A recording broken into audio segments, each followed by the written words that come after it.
Hello friends, आज मैं आपको पैसिव वॉइस का सेकेंड पार्ट बताऊंगा। मैंने आपको यूजेस बताया है, is to am to are to, ये सारे यूजेस जो मैंने यहाँ लिखा है, is to am to are to, was were to, has to have to, ये बाधा मजबूरी के लिए, ये ना लेनी के लिए, और will have to, shall have to, about to भी मैंने बताया है, इट देयर का भी प्रयोग मैंने आपको बताया है। उसके बाद मैं can, could, may, might, should, must, art भी बताया। इन्हीं पर आधारित मैं आपको पैसिव वॉइस बताऊंगा। इनमें पैसिव वॉइस बनाना बहुत ही सरल है, लेकिन सिर्फ इट और देयर वाले में आपको थोड़ा सा परेशानी होगी। तो परेशानी क्या, वो भी परेशानी मैं आपको दूर करके दिखा देता हूँ। उसके पहले मैं आपको ये बता दूँ कि देखिए, जब सब्जेक्ट हमारा someone, no one, anyone, everybody, nobody होता है, जैसे समवन स्टोलन माई बुक, किसी ने मेरी किताब चुरा ली, तो ऐसे वाक्यों का जब पैसिव बनाते हैं तो यह सब्जेक्ट की जगह हटा दिया जाता है। Someone, no one, no can, या no one has seen the wind, nobody has seen the wind, या कोई भी एक आदमी हवा को नहीं देखा है, या nobody has seen the wind, हवा को कोई नहीं देखा है। और एवरीबडी नोज महात्मा गांधी, प्रत्येक व्यक्ति महात्मा गांधी को जानता है। नोबडी कैन डू इट, कोई व्यक्ति इसे नहीं कर सकता है। तो जब यह सब्जेक्ट के रूप में होता है तो पैसिव बनाते वक्त हटा दिया जाता है। तो पैसिव का मैं आपको पिछले वीडियो में नियम बताया था कि पैसिव बनाने के लिए वर्ब में क्या किसको से प्रश्न करते हैं। वर्ब में प्रश्न करने पर जो मिलता है उसको प्रारंभ में रखते हैं, उसके तुरंत बाद हम हेल्पिंग वर्ब रखते हैं। अब आपको मॉडल्स और ये यूज में दे रहा हूँ, तो यही आपकी हेल्पिंग वर्ब हो गई। और इस हेल्पिंग वर्ब में ही आप बी शब्द जोड़ देंगे। वहाँ पर था कि जिस टेंस का था उसी टेंस के बाद वाले भाग की हेल्पिंग वर्ब और वर्ब का थर्ड पर्सन। अब मैं यहाँ पर आपको ये सेंटेंस का पैसिव वॉइस दे रहा हूँ, और देखिए इसमें करना कुछ नहीं है, नियम वही है। जैसे he is to do it, he is to do it, इसमें वर्ब पकड़िए। वर्ब क्या है? वर्ब है हमारा डू। डू माने करना। क्या करते हो, किसको करते हो, इसको करना है। क्या करना है? यह करना है। तो ये आपका हमारा आ गया इट। तुरंत इज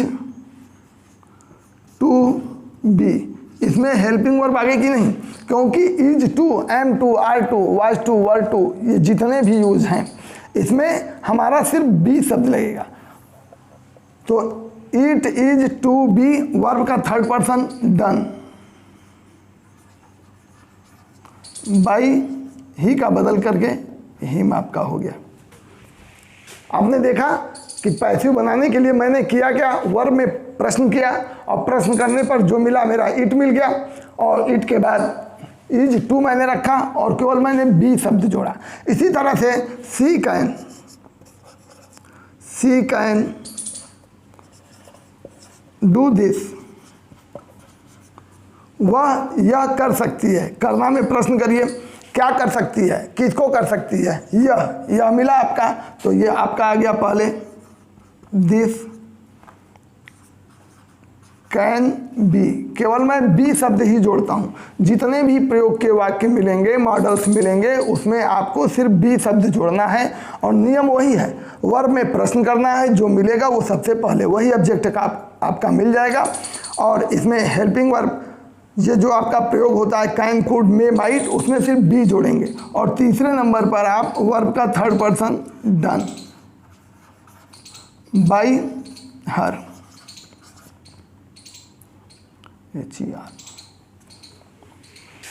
अब फिर मैं देखिए नो समवन से उठाता हूँ। मैंने आपको बताया कि अगर ये सब्जेक्ट में ये चीज़ें आती हैं तो इन्हें हटा दिया जाता है। जैसे समवन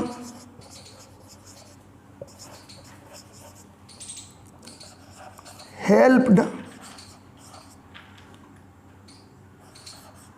मी, यानी कोई मेरी मदद किया। हेल्प वर्ब है, इसमें प्रश्न किया, क्या मदद किया, किसकी मदद किया, मेरी। तो I was helped.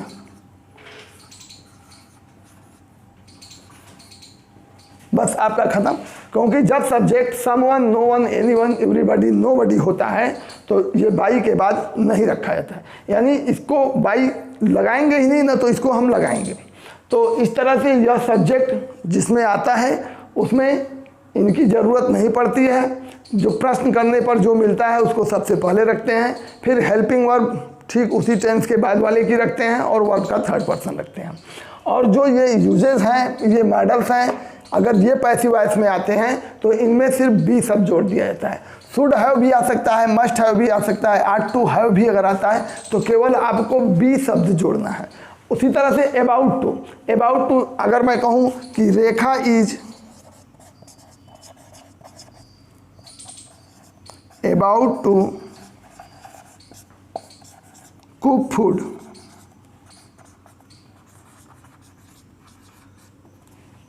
Verb cook प्रश्न करिए, क्या पकाती, किसको पकाती, भोजन। भोजन आपका ऑब्जेक्ट मिल गया, ये सबसे पहले आपने रख दिया food. Is about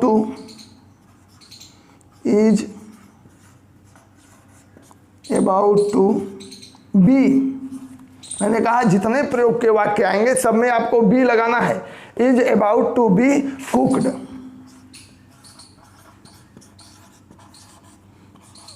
by Rekha.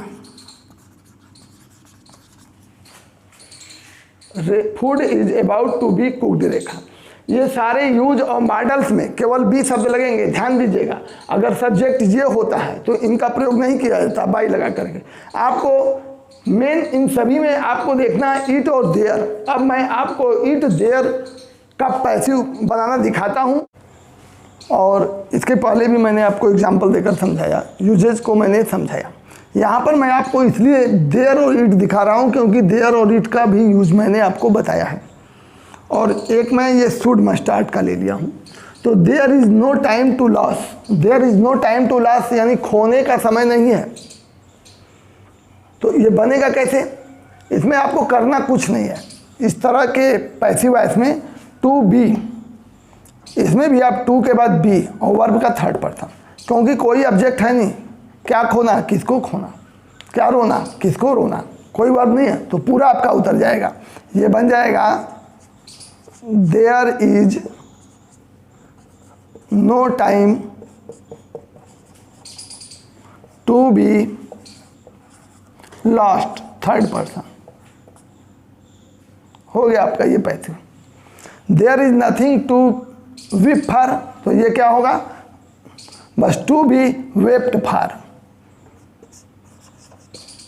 There is nothing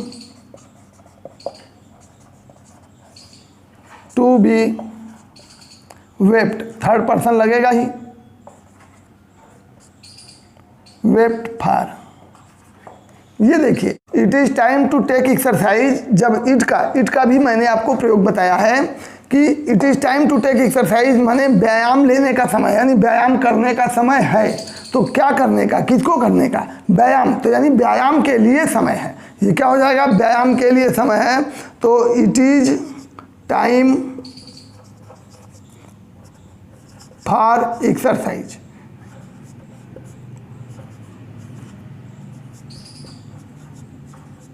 to be taken,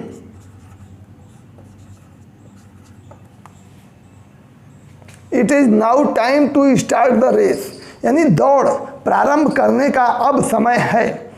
तो क्या प्रारंभ करने का, किसको प्रारंभ करने का, यानी रेस, यानी दौड़ के लिए समय है। के लिए आ गया तो ये आपका रहेगा ही, it is now time for the race to be started.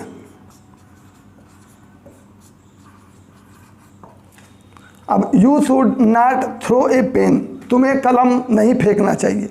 ये आपका आ गया सब्जेक्ट, इसमें दिया हुआ है। थ्रो प्रश्न कर लीजिए, आपको मिल गया ए पेन, अरे ए बुक। शुड का प्रयोग है, शुड भी हो गया, नॉट है, should not be thrown by you. आपको विशेष ये देखना है देयर और इट। मैंने देयर और इट का आपको प्रयोग बढ़ाया। There is nothing to weep for, रोने के लिए कुछ नहीं है। तो ऐसे वाक्यों की पैसिव क्या बनेगा, there is nothing to be wept for. और it is time to take exercise, इसमें वर्ब थी टेक, लेना, करना, क्या करने के लिए, यानी व्यायाम करने के लिए। तो व्यायाम के लिए, तो इट इज़ टाइम माने समय है, फॉर एक्सरसाइज, व्यायाम के लिए, टू बी टेकन। और यह भी उसी तरह है, it is now time for the race, यानी दौड़ के लिए अब समय है, टू बी स्टार्ट, यानी शुरू करने के लिए।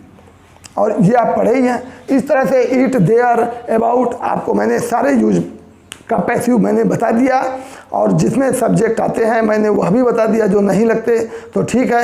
अब इस पैसिव के बाद अब मैं आपको अगली चीज़ें यूज टेंस के बता सकता हूँ, या और भी मॉडल्स हैं उनको बता सकता हूँ, लेकिन अब पैसिव मैं आपको बाद में ही बताऊँगा, इसका प्रैक्टिस भी मैं बाद में कराऊँगा। अब मैं टेंस का यूज हो सकता है बताऊँ या कोई मॉडल्स बताऊँ। ठीक है, धन्यवाद।